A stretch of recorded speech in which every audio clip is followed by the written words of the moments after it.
સુરતમાં ચૈત્ર પૂર્ણિમા નિમિત્તે શહેરમાં જન્મજયંતિની ઉજવણી ખૂબ જ ધામધૂમથી કરવામાં આવી હતી.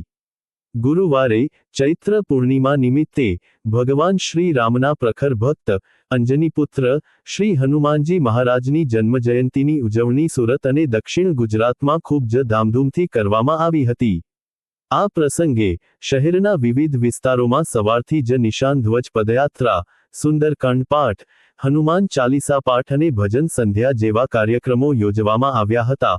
વધુમાં શહેરના વિવિધ વિસ્તારોમાં આવેલા હનુમાન મંદિરોમાં પણ દિવસભર મંદિર ટ્રસ્ટ અને સંચાલકો દ્વારા શ્રેણીબદ્ધ કાર્યક્રમોનું આયોજન કરવામાં આવ્યું હતું, જેમાં શોભાયાત્રા, સવમની, ભજન સંધ્યા અને જન્મજયંતિ નિમિત્તે અન્ય કાર્યક્રમોનો સમાવેશ થાય છે.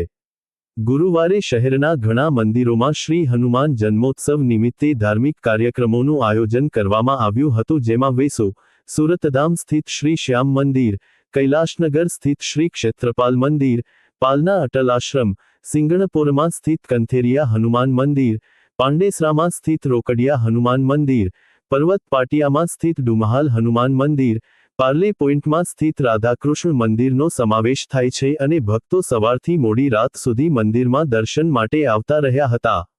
રિપોર્ટર કોમલ હરસોરા, અમદાવાદ દસ્તક 24 ન્યૂઝ.